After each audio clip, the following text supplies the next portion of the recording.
We're transforming bad to good. That's what we're talking about in this week's Torah portion. Uh, uh, Tremendous blessings came to the Jewish people through the most evil, perhaps the most evil person that ever existed, right? Bilam. Bilam was a single-handed uh, destroyer. He was worse than Haman, worse than Hitler, worse than anybody. He personally alone was a whole army, right? An atomic bomb of evil. And he, by just his word, he could destroy whole nations. Bilam, he knew how to curse, he knew when to curse, he knew who to curse, right? He was an expert at cursing. He was an exterminator. Oh, right? He could just exterminate anyone he wanted to. Just call him up, right? If you have problem right with your house is infected with termites, the world is infected with Jews, I can get rid of them, right? Anything you want to, I can get rid of. Bilam, good termites maybe he was good at, but when he came to the Jews, all of a sudden it didn't work. His curses became blessings, and that's the whole idea of these 3 weeks that we're going to be in soon. Yud Zayin Tammuz, it begins next Sunday. And the 3 weeks are the 3 weeks of mourning, of misery, what do you call it, of pain, Bein HaMetzorim, right? The days when reminding us that the temple was destroyed because of us, because we did bad things, and God destroyed the temple instead of the Jewish people. But nevertheless, here we are without a temple, right? It's like the doctor saying, "Listen, I can save your life, but we have to cut off both of your legs and your arms." Is it, well, I mean, to save my life, it's not really worth that much. We'll leave one arm. This is okay. So that's what happened when God destroyed the temple. God said, I'll save the Jewish people, but I got to get rid of one arm. I got to get rid of it. The Jewish people are crippled. We've been crippled for the last 2,000 years because we don't have a temple. Terrible. And when did this happen? The first temple was destroyed. The second temple was destroyed. It was destroyed on the 9th day of Av. And according to some opinions, the walls of the first and the second temple were both breached on the 7th day of Tammuz. According to one opinion, that was only the second temple, but that's bad enough. So these 3 weeks between Yud Zayin Tammuz and this, that's the 21 days of misery. 21 days of misery. So we did a part yesterday that I didn't understand, that I got caught up with. And he said that's the 42 days of Bein HaMetzorim. 142 days. He said because every week, every day of these 21 days has the good side, because these bad days will be transformed to good. That's what it says in the prophet, right? Zechariah is prophet. It says that the bad days will be transformed to be good days. So if so, we have 21 bad days, and corresponding to them, there's also 21 good days. That makes 42. And that corresponds to the 42 journeys that the Jewish people took in the desert. I got caught up in that a little bit yesterday. Okay, let's go. So that's the idea of transforming bad to good. And the Rebbe wants to imply that this type of good can only come from bad. That's why the curses had to come from Bilam. The only way we could get these curses, these benefit, these big blessings of Moshiach in a perfect, beautiful world where there's no pain and everybody's just connected to the creator of the universe and appreciating every detail of the creation. The only way we could get this amazing blessing of the Gula is only through Bilam, only through the evil. Huh? Why God set it up that way, I don't know, but that's how he did it. It says we can attach this. Okay, now when the Rebbe was speaking, it was Yud Zayin Tammuz. He was speaking on Shabbat, right? The Rebbe would speak on Shabbat, and the Hasidim would remember. There was a group of them, especially Rabbi Yoel Khan, of blessed memory. He passed away just very recently, and he would remember everything the Rebbe said. And there were other fellows also that remembered. They would all sit together and they would write everything down. Someone would write every word down, what they were saying, they would remember. So this speech was given on Shabbat, and that Shabbat was the 17th day of Tammuz, which is a fast day. But the law is in Judaism that if a fast day falls on Shabbat, except for Yom Kippur, then you don't fast on that day. You fast the next day, which means the fast day can be pushed off. So if so, it's a fast day, and you don't fast. Not only you don't fast, but it says on that Shabbat, if it happens, that you should even have more rejoicing on that Shabbat. To show there's not even little trace of misery on Shabbat. This year, the fast day falls on Sunday. It's going to be next Sunday, not the. Okay, so the Rebbe said, but nevertheless, the lessons we can learn are eternal lessons. I mean, listen, after all, the temple was destroyed, 2,000 years ago, something like 2,000 years ago, and we're still learning the lesson from it. So we can certainly learn from a lesson from a Shabbat that fell, something that happened just 30 years ago. Okay, Yesh Lomo, we can say, Shemaylet Yom HaShabbat, that the whole quality of the day of Shabbat, let me see what's going on over here. Of Shabbat that falls on the 17th day of Tammuz, regarding all the other Shabbats in the Bein HaMetzorim, because the Bein HaMetzorim are 3 weeks. So there's 3 Shabbats in the course of that time. So it says, but if the first day of the 3 weeks calls on Shabbat, then that's something special. It's stressed also in this Torah portion, Balak. What's Balak? B'hakdama, she'aparshiot that we read in these 3 weeks, of misery, Bein HaMetzorim,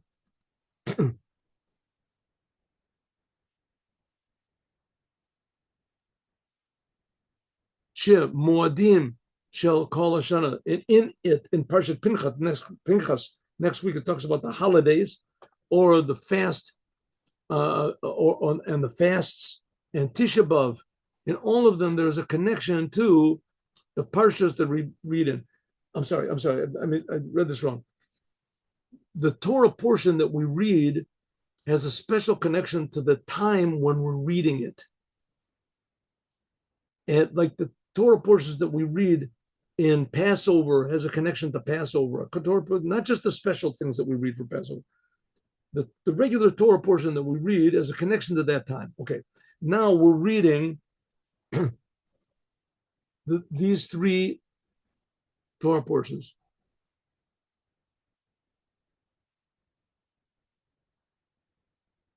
Okay, so we're going to start off by next week. It's going to be Pinchas, and then Matot Maseh, and then Dvorim.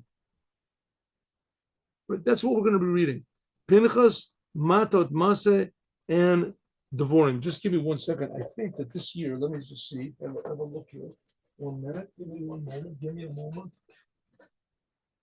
a moment here. Yeah. Okay, good. That's right.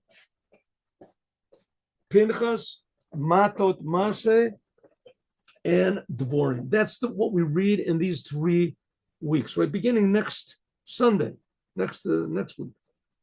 B'shanim shematot maseh are joined. We read also Pinchas, also in Bein HaMetzorim. Pinchas, that's what's going to be this year, which is not the case. Parshat Balak. Balak is always outside of the 3 weeks. Parshat Balak, when we read Parshat Balak on Shabbat that falls Yud Zayin Tammuz, like it was by the Rebbe, and by us also, the same thing. It's outside, is pushed away.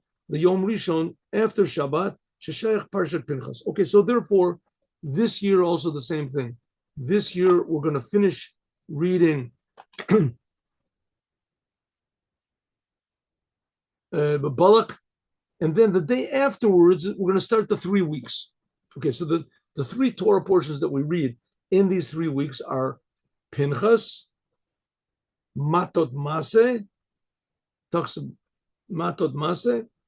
about the tribes of the Jews and how they were in the journeys of the Jews in the desert, the 42 journeys, and Dvorim. Dvorim, that's the last words that Moses said before to the Jews. That's the last book of the Torah that Moses said before the Jews went into Israel.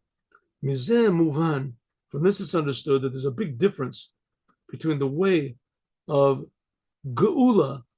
Now these 3 weeks, what do we say? These 3 weeks are weeks of pain, of difficulty, but they're also weeks that are going to be transformed to happiness and joy. And that these 3 weeks are going to be even happier than all Simchas Torah, than all the other holidays, which are going to be, so to speak, dwarfed by the revelation of the Mashiach. All the other holidays will. But the holidays of these 3 weeks, Tisha B'Av and said that they won't be dwarfed. They'll still be shining. They'll try and be transformed to holidays which are higher than all the other holidays. Okay. So if so, this whole idea of bad being transformed to good, that's the goal of the Jewish people. Transforming bad to good. That's the idea of the Mashiach. So it must have some special connection with Pinchas. Pinchas is Elijah the prophet. But often Geula, Sheva Parshat Balak, a Geula in Pinchas. Okay, so this week we read about how the curses of Bilam turned into blessings. But that's not part of the 3 weeks that are going to be transformed to good. Not part of them.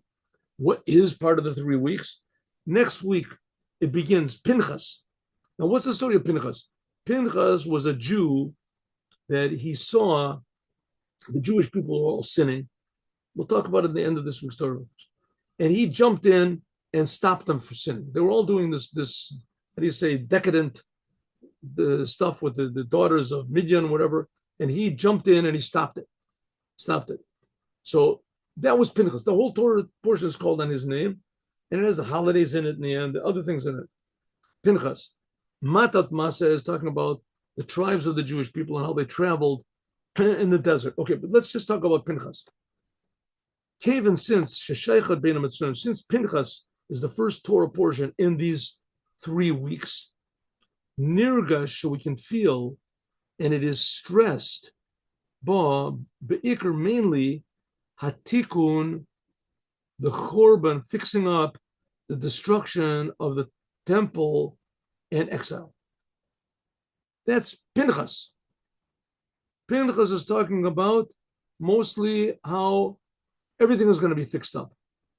Masha Enkin, which is not the case, Geula, the redemption, which is spoken about in Balak, right? Balak has the blessings of Bilam that talk about Moshiach. So here's that's also talking about Mashiach. It says, Kiven sheyachas shelo lebein hamatzorim hu ba'ofen she'eino shayachet ki'im lamayla mibein hamatzorim. That Bilam is talking about not transforming bad to good so much. Mainly what it's stressing is in Balak, mainly not fixing up the exile like in Pinchas, but malat shlemat geula, the redemption itself, pure geula letarato, pure geula, redemption. Okay, again, why is the Rebbe stressing all this? The Rebbe is stressing something that nobody stresses. The Rebbe is trying to open up our eyes to what's truly important, what we really should be focused on in our lives. And our lives is something that no one focuses on. And that is that the world is not the way it's supposed to be now. The world is supposed to be pure godliness revealed in every detail.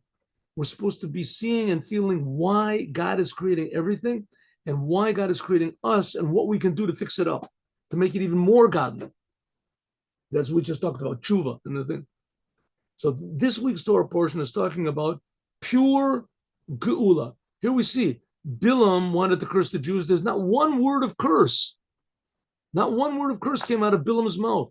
We could never even be hinted at that he was a bad guy. Right? He was a bad guy. Not one bad word came out of his mouth. This is stressed in the Torah portion about the coming of the Mashiach in this week's Torah portion, Bilam. Like the Rambam, Maimonides brings, that it says that the Torah testifies that there's going to be a Mashiach. How does the Torah testify there's going to be a Mashiach? It says, Shav Hashem Elokecha, that God will return all of your exiles. It says, somebody says he will return with your exiles. For Rachamecha, and God will have mercy, and he will gather you Jewish people. This is written in the Torah, right? In the Torah. God will gather you all together, even if you're spread out to the ends of the earth. God will gather you together. This is in Parshat the Bechukotai. Let's see. No, it's not. I'm sorry, mistake. This is in Parshas Nitzavim. Bechukotai, it's written similar to this.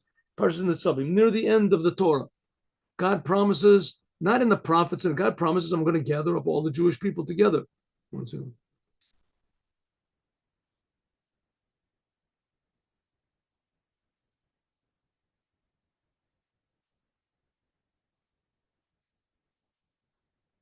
Yeah, I'm sorry, I missed the word. Yeah. Okay, here we go. Good. And the Rambam even, okay, so first of all, the Rambam, he brings that there's going to be such a thing as Mashiach. And Mashiach is going to gather all the Jews together.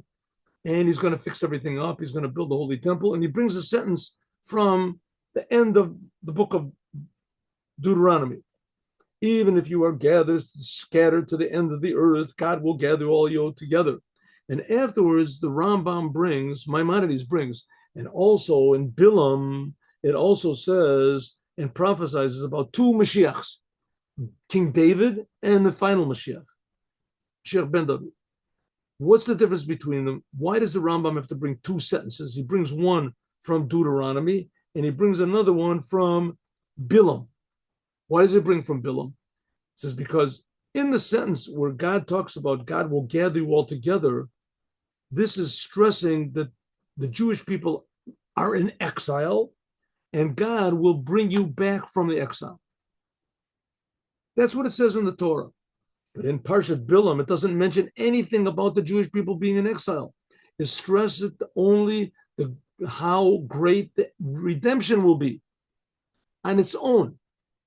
Malchut David talks about the kingship of King David, Mashiach, the first Mashiach, and the completion, which will be the Mashiach ben David. He's going to build the third temple. It doesn't mention anything about exile. Shahari ibn Nevuat Bilam, and the prophecy of Bilam is not mentioned anything about how the Jewish people are when they are scattered around the world and when they will be suffering. It doesn't mention anything about it. El Arab, exactly the opposite. It only talks about how great the Jewish people are. Mamod Matzav V'Chirut, the Jewish people are free until how the Jewish people, it says, will rule all over the entire world. What does it mean, they'll rule over the world? Spiritual, they'll rule over the world. The whole world will see that the God of Israel is creating them. That's the way it always has been. Like it says, Hen ad badad, yishkon v'goyim lo yitchashav. It says the Jewish people, they are a nation which are alone, and they are not considered among the other nations. They're not one of the United Nations. Hen am klavi yakum. They are a nation like a lion that will stand up. Ka'arit naseh, like a young lion and like a big lion. He'll never lay down until he is finished with all of his enemies. That's the prophecies of Bilam, talking about how the Jewish people in the end will defeat all of their enemies, will spread the awareness of God in the whole entire world. Od Rebbe Shah b'vakasha. Od Rebbe Shah. V'yorim Agag Malko v'tenaseh Malchuto. It says that they were, anyway, it's talking about how the Jewish people will be elevated high up. It says, V'ad arenu v'lo ata. Bilam says, I see the Mashiach, but not now. I see him, but not nearby. There will come a star from Jacob, and they will raise a shooting star from Israel. He's talking about, Rambam says, that Bilam is talking about the two Mashiachs that are going to come. Two Mashiachs that are come, David and Mashiach ben David. He continues and talks about the Malatam, the greatness of Mashiach, the greatness of the Jewish people, and etc., higher and higher and higher. Never talks about the exile. So we see that the Maimonides, he brings a sentence that talks about the Jewish people are in exile and God will gather you from the four corners of the world. And then he brings another whole set of sentences from Bilam that doesn't talk about at all the exile. It just talks about how Mashiach is going to come and elevate the Jewish people higher and higher and higher. So this week's Torah portion, we're learning about Bilam. We're learning about his, and this is outside of the 3 weeks. According to this, now we can explain and make it even sweet and make it even more tasty. The reason that we're talking about going out of Egypt, Bilam said, "Keil motzi ami Mitzrayim." God took the Jews out of Egypt. God took them from Egypt. Bilam mentions this. And the Parsha, when he talks about prophesying, there's going to be 2 Mashiachs. Like it says in the prophet Micha, he says, the days of going out of Egypt, I will show you miracles. In this, the Rambam is stressing that the future redemption by means of the Melech HaMashiach is not because taking the Jews out of their problems, is not because of alleviating all of the difficulties of the Jews. Shenitvosvu acharei, going out of Egypt. Not talking about that, but what mainly it's talking about just adding on goodness to the Jewish people, higher levels of completeness, even greater than going out of Egypt. Bilam starts his prophecy and says, God took the Jews out of Egypt, and from then on, it's only going to get better and better and better and better and better. In a way of niflot, like the prophet Micha said, like the days you went to Egypt, I will show you even bigger miracles.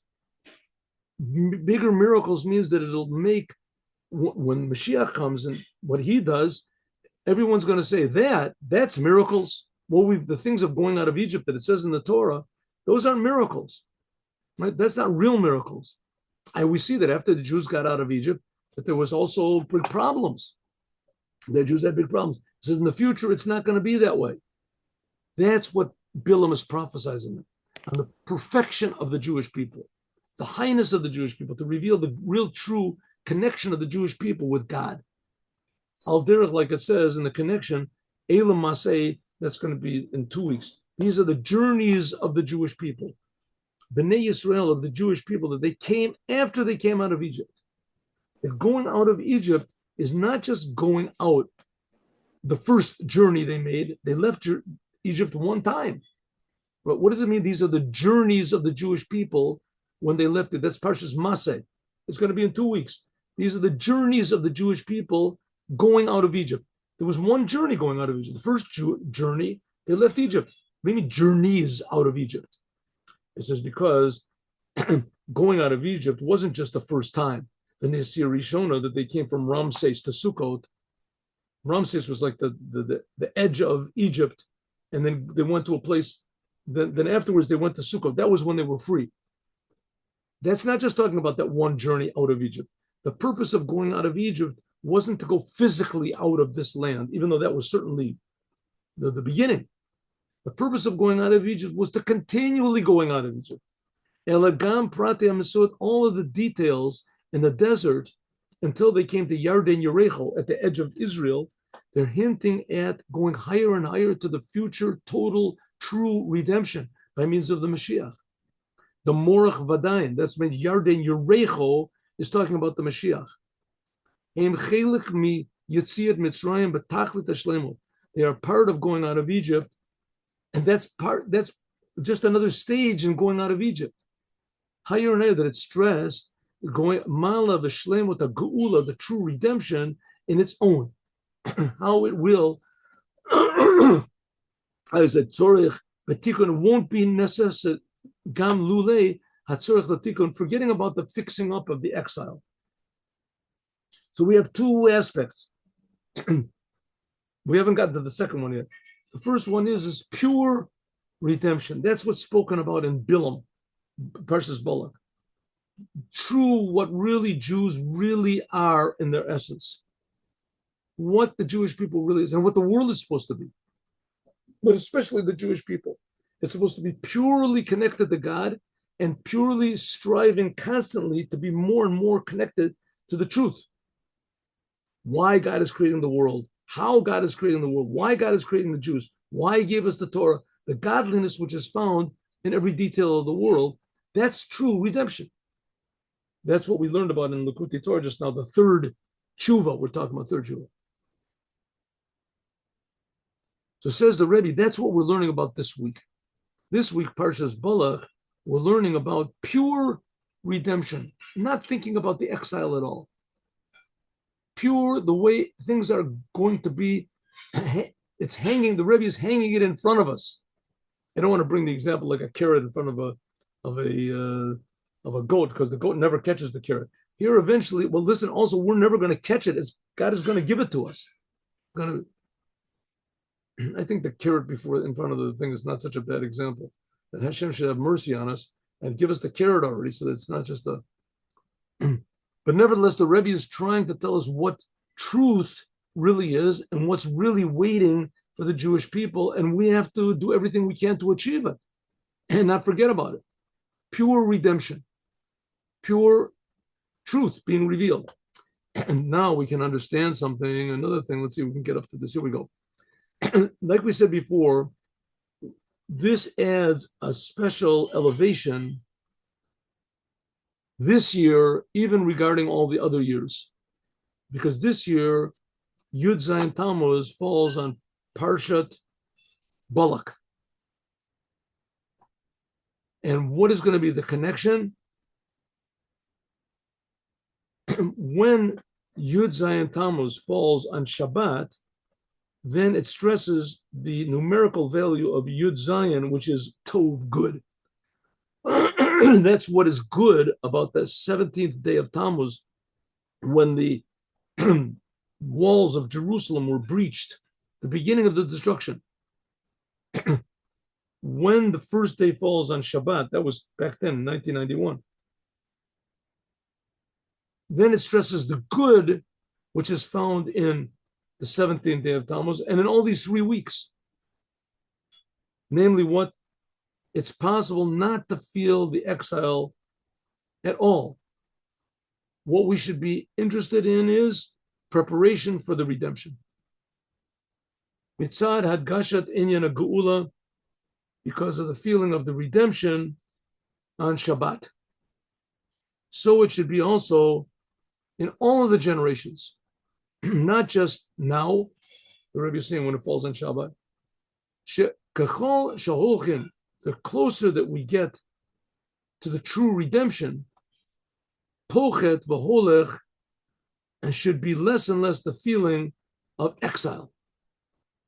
And it should add on more and more the redemption.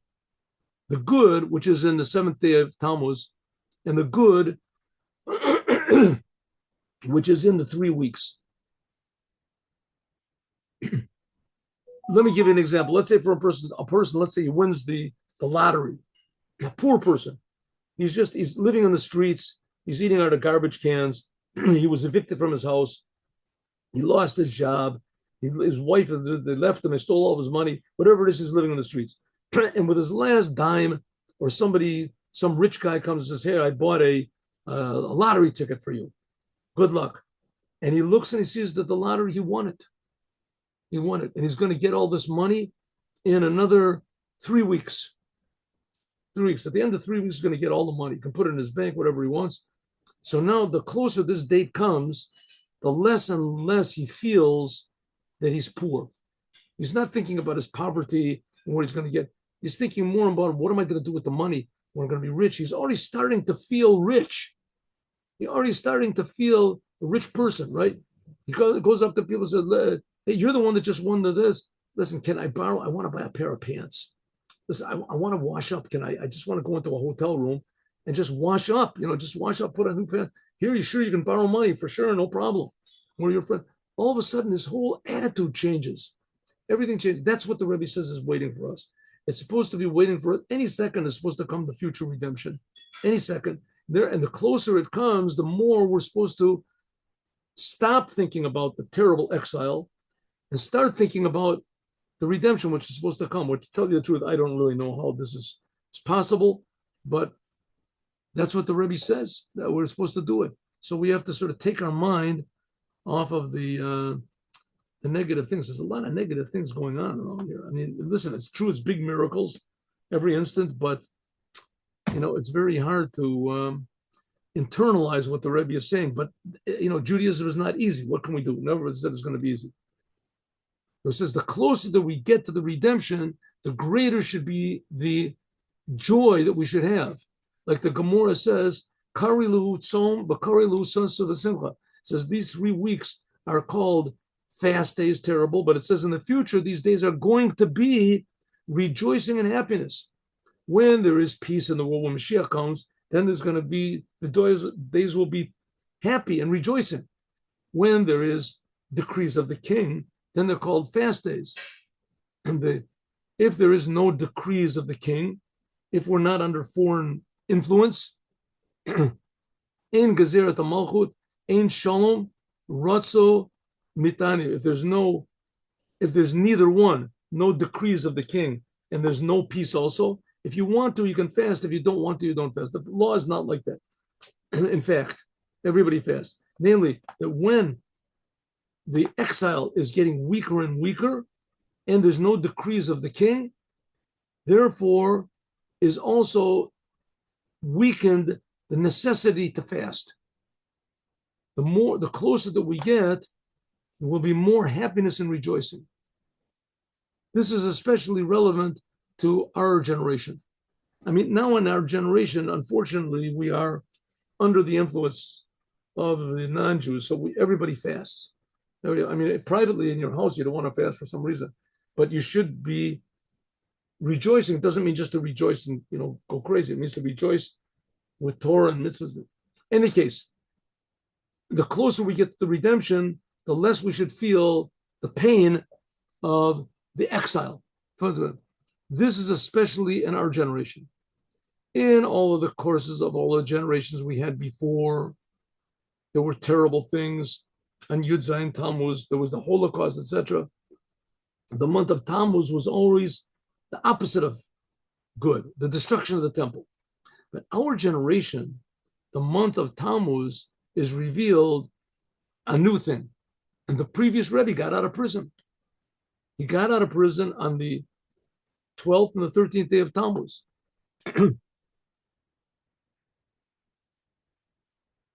That we can see that that's like the opposite of the Yud Zayin Tammuz.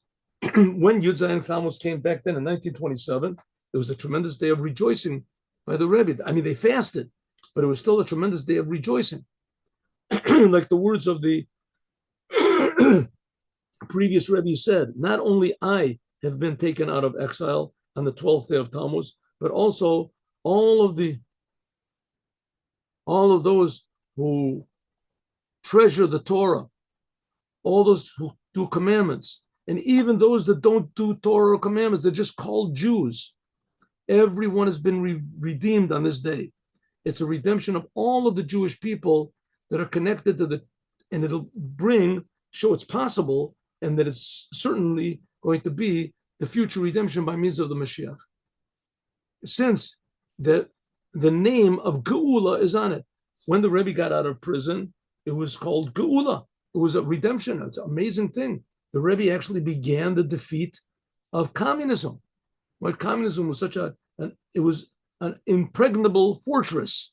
You couldn't possibly touch anyone who even thought, or Stalin thought you were going to think against communism. You were dead. You were thrown into prison. And the Rebbe thought against communism day and night. That's all he thought about, was how to free the world from ignorance, how to get the world attached to the Creator. That's all he thought about. And the Rebbe was put into prison. For sure, he should have been, one of those that were exterminated, God forbid. And not only that, he defeated them. He got out of prison. And eventually that put the first crack in the Iron Curtain. And especially by means of this began the completion of spreading out Judaism in America. The Rebbe got out of Russia and he came to America. And often that from it is spread out the well springs to the whole corners of the world. That this is the last preparation for the coming of the Mashiach. What is the explanation of this? We'll talk about this and much more tomorrow. How it is that the Rebbe is getting out of prison is a sign and a help that for sure it's going to happen to all mankind. we're going to go out of this terrible exile that we're in. And one instant, if the Rebbe could have gotten out of communist prison, they say that Stalin killed from between 30 and 50 million people, his own people. Killing was like nothing to them. And the Rebbe was in their hands, and he was public enemy number one.